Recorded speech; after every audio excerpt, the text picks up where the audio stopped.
와서 창파에 내리워 내 주 예수 은혜의 바다로 내 맘 걷어가라. 아멘. 오늘 본문 말씀은 예전의 말씀보다 좀 깁니다. 그리고 비교적 긴 오늘 본문 말씀에는 여러 가지 이야기들이 들어있습니다. 먼저 1절에서 6절을 보면 어느 안식일에 예수님께서 한 바리새인 지도자 집에 초청을 받고 식사하러 갔습니다. 근데 거기 같이 있던 율법 교사들과 바리새인들이 예수님을 엿보고 있었다고 합니다. 왜냐하면 예수님 앞에 지금 수종병 든 사람 하나가 있는데 그날이 안식일입니다. 예수님께서 많은 병자들을 고쳐주셨는데 그날이 안식일이었기 때문에 이 안식일에도 이 수종병 걸린 사람을 고쳐줄 것인지 아닌지를 엿보고 있었답니다. 이 수종병이라고 하는 것은 뭐 간이나 이 통팍간 이런 데 병이 걸려서 세포 사이에 이렇게 물이 차는 거예요. 그래서 우리 간경화를 걸린 사람이나 간암 걸린 사람 마지막에 보면 몸이 많이 부어요. 물이 차서. 그런 병이 걸린 사람입니다. 근데 안식일에 식사하려고 예수님을 초청한 자리에 그 예수님 앞에 수종병 걸린 사람이 왜 있었는지 성경은 이야기하고 있지 않습니다. 어쩌면 이 율법교사들이나 바리새인들이 예수님한테 올무를 씌우려고 일부러 꾸며놓은 것은 아닌가 하는 생각도 가지게 돼요. 왜냐면 예수님을 엿보고 있었다 그러니까. 그리고 본문에 기록되어 있진 않지만 그들이 예수님한테 수종병 걸린 사람을 가리키면서 고쳐줄 것인가 아닌가를 물어보지 않았는가 하는 생각이 들어요. 왜냐하면 예수께서 대답하여 그러니까. 아니면 말로 묻지 않았다고 할지라도 그들의 표정이나 주위의 분위기가 완전히 예수님 자 어쩌시겠습니까? 라고 하면서 예수님의 반응을 기다리는 것처럼 보여져요. 3절이니까 예수께서 대답하여 율법교사와 바리새인들에게 이르시되 그러잖아요. 그러니까 예수님께서 이미 그들의 생각을 다 꿰뚫어 보시고 계신 거예요. 그러면서 그들에게 다시 되물어봅니다. 안식일에 병을 고쳐주는 게 합당하냐? 아니야.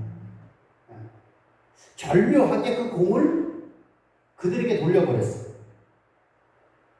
자, 지금 수종병 걸린 사람이 앞에 있는데 이 사람을 안식일에 고쳐주는 것이 합당하냐 아니냐고 되물어볼 때 그들이 합당하다라고 대답할 수도 없고 아니라고 대답할 수도 없는 상황이에요. 왜냐하면 합당하다라고 대답하면 율법을 정면으로 부인하는 것이 될 것이고 아니라고 대답을 하면 못 인정한 사람이 될 판이 됐습니다.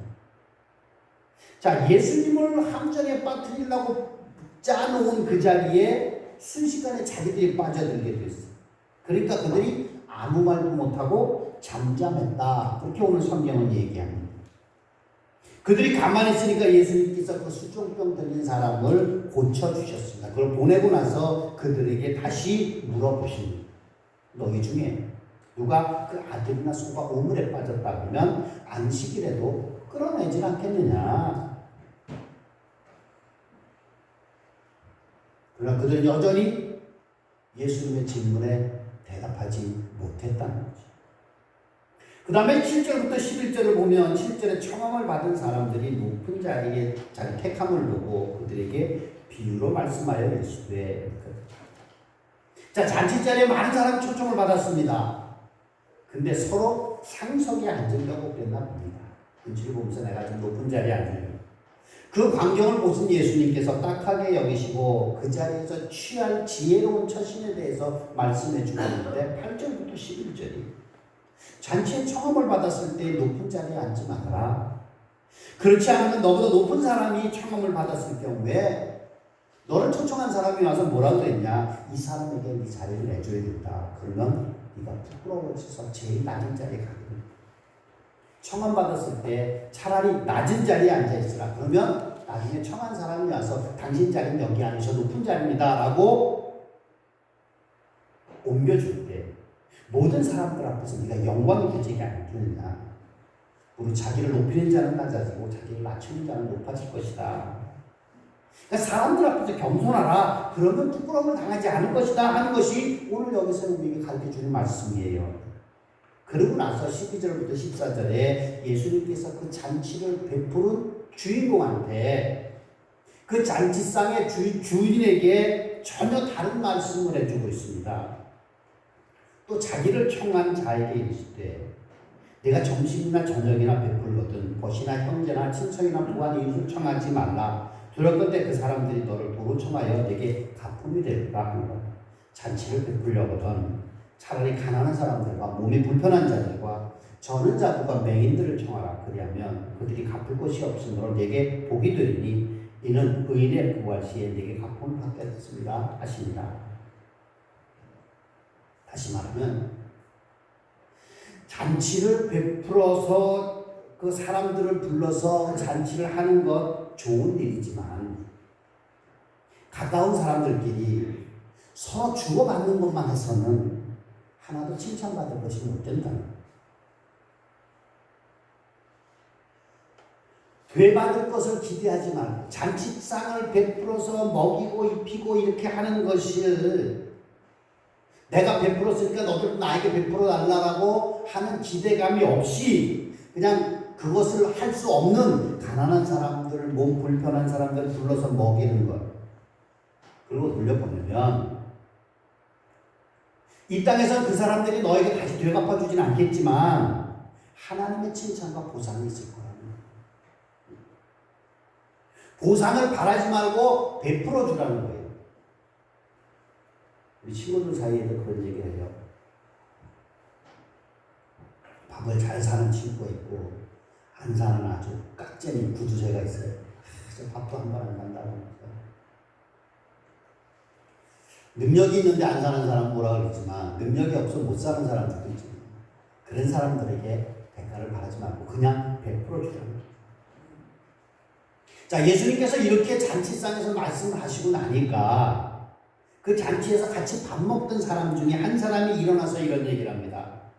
무릇 하나님의 나라에서 떡을 먹는 자는 복되도다. 생뚱맞게 화제가 바뀌어버렸습니다. 예수님이 잔치 얘기를 하는데 이 사람이 일어나서 하나님의 나라에 대한 얘기를 합니다.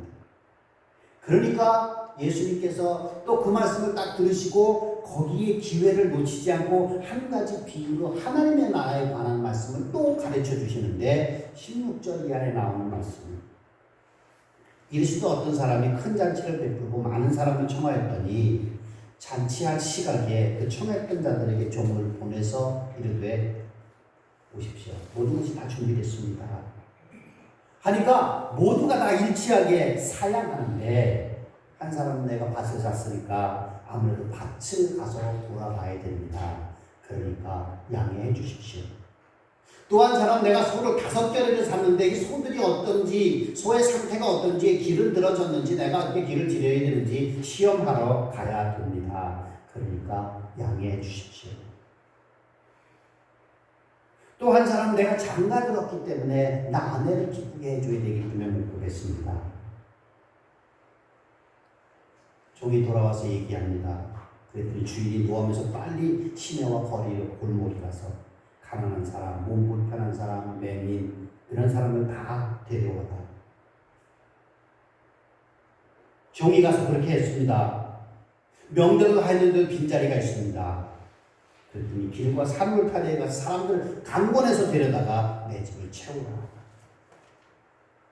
그리고 내가 전에 얘기했던 정식적으로 초청했던 그 사람들은 하나도 내 잔치에 들어오지 못할 것이다. 이렇게 비유로 말씀하셨다는 거예요. 이 비유에서 본래 큰 잔치의 청을 받고도 오지 않은 사람들은 예수 그리스도를 배척하는 유대인들을 가르치는 것이고 뒤에 데리고 온 사람은 이방인들로서 예수 그리스도 안에서 하나님의 백성으로 부름받은 사람들을 뜻하는 것이라고 하는 것은 두말할 나위 없이 우리가 다 잘 알고 있는 내용입니다. 오늘 본문에 나오는 얘기 우리가 익히 따로따로 다 설교를 듣고 다 아는 얘기입니다. 그런데 이 몇 가지 이야기들이요 생각 별 공통점이 없이 상호 연관이 없어 보입니다.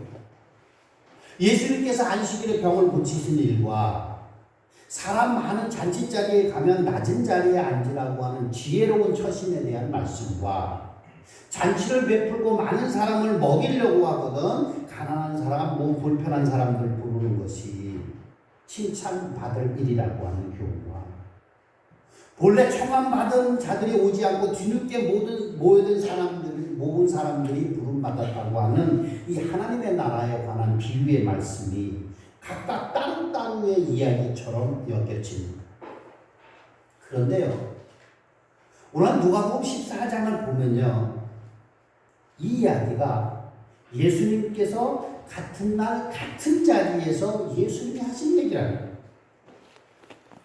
자, 자연히 우리는 예수님께서 아무 생각 없이 이 말했다가 저 말했다가 횡설수설했다라고 얘기를 생각할 수 없더라는 거예요. 그럼 예수님께서 이 내용상 아무 상관이 없어 보이는 이 이야기들을 한때 묶어서 이야기하신 이 주제가 무엇일까? 같은 자리에서 같은 날 같은 시간에 하는 주제가 뭐예요? 제가 이것은 주님의 공동체가 아닐까 생각합니다. 주님이 원하시는 공동체, 예수님의 이름 아래 모인 이 공동체, 예수 그리스도를 따르는 이 무리들의 공동체는 어떤 모습을 지녀야 될 것인가 하는 것을 오늘 본문의 모든 이야기가 우리에게 가르쳐주고 있더라고요. 그러면 주님의 공동체가 어떠한 일을 해야 되는가? 먼저 첫 번째 이야기가 무슨 얘기를 가르쳐주고 있는가? 첫 번째 이야기 속에 중심 사건이 뭐니 해도 안식일에 수종병 걸린 사람을 주님께서 불쌍하게 여기시고 고쳐준 일, 주님의 사랑과 능력이 드러나는 것이죠.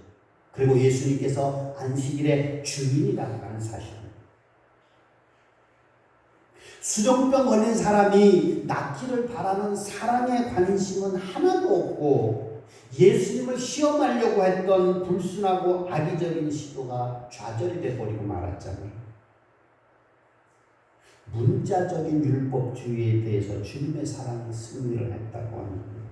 우리 주님의 공동체는 이런 공동체가 되어져야 되는 거예요. 사랑은 없고 남의 행실이나 엿보고 정죄할 기회만 찾는 율법주의가 판치는 공동체는 주님의 공동체가 아니라는 거죠.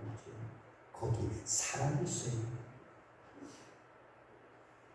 그리고 주님의 공동체가 어떠해야 되는가 한 두 번째 이야기는, 두 번째 우리 가르쳐주는 건 뭐예요? 겸손이라고 합니다. 서로 높은 자리를 차지하려고 다투지 말라는 거예요. 오히려 낮은 자리에 앉으려고 해요. 스스로 높은 자리에 오르려다가 끝으로 밀려나는 부끄러움을 당하지 말고 낮은 자리를 택함으로써 오히려 많은 사람들에게 영광스러워지는 사람이 되라는 거예요. 모든 사람이 무릇 자기를 높이는 자는 낮아지고 자기를 낮추는 자는 높아지리라 하는 주님의 가르침을 언제나 우리 가슴속에 새기고 겸손함을 쫓아갑니다. 그래서 아무도 상처받는 일이 없는 그런 공동체가 주님의 공동체라는 거예요.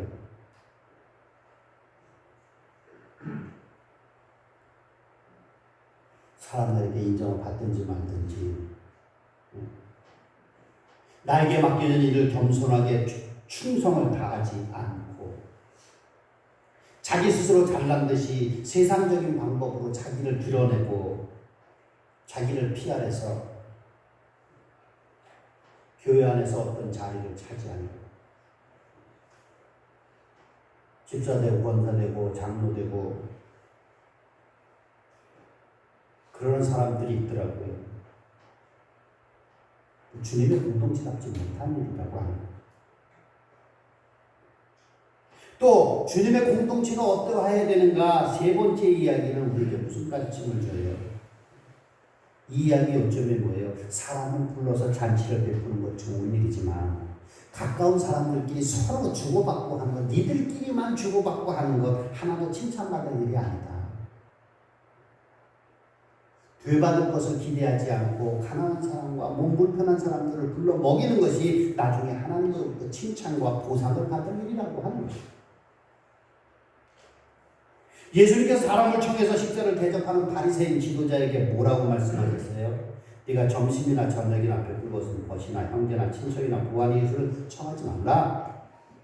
잔치를 베풀거든 차라리 가난한 자들과 몸 불편한 자들과 저는 자들과 맹인들을 청하라. 그리하면 그들이 갚을 것이 없으므로 내게 복이 되리니 이는 의인의 부활 시에 내가 갚음을 받겠습니다. 가까운 친구, 형제, 친척, 돈 있는 사람들끼리만 만나서 서로 청하고 즐기고 만족하는 그런 공동체는 주님의 공동체가 아니라는 거예요. 가난한 사람들, 몸 불편한 사람들, 소외된 사람들 잊지 않고 그들을 여기저기서 청함해서 때든 따뜻하게 대접하는 공동체가 주님이 기뻐하시고 칭찬하시는 상 주시는 공동체라고. 새로 오는 사람들, 아는 사람 별로 없는 사람들, 그런 사람들이 발붙이기 냉랭할 정도 텃세가 심한 교회, 주님의 공동체라고 얘기할 수 없는 거죠. 사랑하고 감싸주고 하나 되어지고.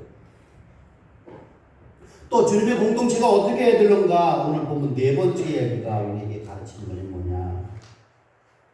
주님의 부르심에 만사를 지켜놓고 즉각적으로 응답할 줄 알아야 된다. 주님의 잔치에 참여하는 것을 최우선적인 일로 여겨져야 된다는 거예요. 하나님의 나라와 그 의가 그 무엇보다도 앞서 모든 일들을 위해 궁극적인 목적이 되는 그런 것이 되어져야 된다. 예수님의 비유의 말씀에서 큰 잔치에 초청을 받고 응하지 않은 사람 가운데 하나는 새로 산 밭을 살펴보는 일이 더 중하게 여겨졌어요. 모든 일들 가운데 자기의 모든 일들 가운데 제 1순위가 뭐예요? 자기 산 밭을 돌아보는 거예요. 또 한 사람은 자기가 산 소 5겨리를 시험하러 가는 일이 더 중요한 일이었어요. 하나님의 일보다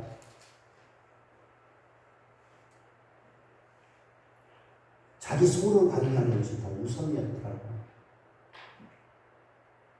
또 하나는 장가 들어서 얻은 아내를 즐겁게 하는 일에 더 관심을 기울였더라고요. 이렇게 하나님의 나라보다 다른 세상의 일들을 더 중요하게 여기는 사람들, 주님의 공동체를 이루기에 적합하지 않다는 거예요.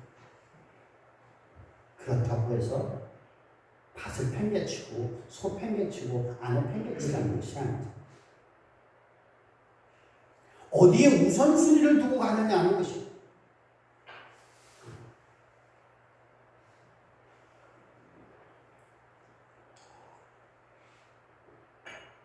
오늘 우리가 거룩한 성일의 주님 앞에 나와서 예배를 드립니다. 오늘 우리는 공동체 주일로 5월달을 정해서 드려지고 있지만 우리 한국교회가 예배 회복의 날로 정하고 우리는 주일 예배를 한 번도 빼먹지 않고 예배를 드렸지만 대형 교회들은 인터넷으로 예배를 드리면서 모여서 예배 드리는 걸 못하고 있었잖아요. 근데 한국의 모든 교회가 오늘 예배당에 모여서 예배를 드리는 날로 정하고 드려지게 됩니다. 예배가 중요해요. 모여드리는 예배가 중요해요. 다음 주에는 그런 말씀을 전할까 생각하는데 주 앞에 예배 드리는 이 시간, 예배 드리는 것보다 내가 세상에 있어지는 일, 내 사업, 내 가정의 일을 더 중요시 여겨서 내 취미를 더 중요시 여겨서 이런 일을 먼저 쫓아가는 일 아니라 주님의 공동체는 그런 일들 다 인정하고 다 해가는 거예요. 하지만 우선순위가 어딨냐? 먼저는 하나님의 나라와 의를 구하는 우리 공동체 우선해야 된다라고. 하나님의 나라와 그 의를 구하는 일에는 관심이 없고 물질적인 일과 세상적인 행사와 인간의 즐거움에만 열심을 내는 것, 주님의 공동체라고 볼 수 없다는 거죠. 하나님의 나라와 그의 의를 구하는 일이라고 하면 만사를 제껴놓을 줄 알아야 되는데 오히려 오만 가지 일들 때문에 하나님의 나라의 일을 제껴놓고 있는 사람들, 주님께서 마지막에 뭐라 그래요? 내 잔치를 맛보지 못할 것이다. 진정한 주님의 공동체는 예수 그리스도를 주로 고백하는 믿음이 있고 주님의 마음을 품고 살기를 원하면서 하나님의 나라와 그의 의를 우리의 삶의 궁극적인 목적으로 삼기만 하면 그 누구든지 다 들어올 수 있고 모든 사람들과 다 어울려서 주님의 잔치에 즐겁게 즐길 수 있는 공동체라고 합니다. 먼저 부름을 받았든지 뒤늦게 부름을 받았든지 아니면 막차로 부름을 받았든지 다 함께 기쁨을 누릴 수 있는 공동체여야 되는 거예요. 주님께서 비유로 말씀하셨잖아요. 아침 9시에 포도원에서 들어온 사람, 12시에 포도원에 들어와서 일한 사람, 오후 3시에 들어와서 포도원에서 일한 사람, 오후 5시에 포도원에 들어와서 일한 사람, 모두가 똑같이 하나님께 약속하신 대로 일단함들을 받으면서 살았습니다. 오늘 누구든지 다 함께 기쁨을 누릴 수 있는 공동체가 되어집니다. 오늘 예수님의 비유 속에서 집주인은 종에게 이르기를 빨리 시내의 거리와 골목으로 나가서 가난한 자들과 몸 불편한 자들과 맹인들과 저는 자들을 데려오라. 그 주에 얘기합니다. 주인이 명하신 대로 하시고 아직도 자리가 있나이다. 다시 명합니다. 길과 산 울타리가로 나가서 사람을 강권하여 데려다 내 집을 채워. 이렇게 어디서 갔든지 신체적인 여건이 어떠하든지 소유한 것이 많든지 적든지 잔치자리에 나온 이들은 모두 주님의 부름을 받은 사람이라고 하는 사실을 우리가 기억해야 유명합니다. 오늘 이 자리에 나와 앉아 예배를 함께 드리는 저와 여러분 모두가 다 주님의 부름을 받은 사람들인 줄로 믿습니다. 아멘. 주님의 공동체에는 그 구성원들이 출신 지역이 어디든지 삶의 환경이 어떠하든지 학력이 어떠하든지 능력이 어떠하든지 상관없이 하나님의 택함 받은 백성이라고 하는 사실 하나로 모두가 다 똑같이 동등한 한 식구가 될 수 있어야 된다는 거예요. 오늘 본문 말씀을 비추어서 오늘 우리 동두천 제1교회는 과연 주님의 공동체라고 할 수 있는지 아닌지 우리 자신을 돌이켜봐야 될 것입니다. 그리고 이 교회가 진정한 주님의 공동체가 되도록 최선을 다하는 우리 모두가 되어줄 수 있게 되기를 주님 이름으로 축원합니다. 아멘. 기도하시겠습니다. 아버지 하나님, 주의 은혜와 사랑을 감사합니다. 오늘도 우리가 주님 앞에 나와 예배하게 하시는 것 감사합니다. 정말로 우리가 주 앞에 나와 예배하는 이 예배의 자리가 주님의 잔치 자리가 되게 하시고 주의 택함받은 백성들이 모두가 하나 되는 귀한 예배의 자리가 되게 하여 주시옵소서. 아멘. 이 자리에 주님의 영광이 가득하게 하시고 주의 은혜가 가득하게 하시고 주의 사랑으로 모두가 하나 되는 귀한 믿음의 자녀들이 되게 하여 주시며 주께 영광을 돌리는 귀한 믿음의 자녀들이 다 되어질 수 있도록 주여 함께하여 주시옵소서. 아멘. 예수님의 이름으로 기도하옵나이다. 아멘.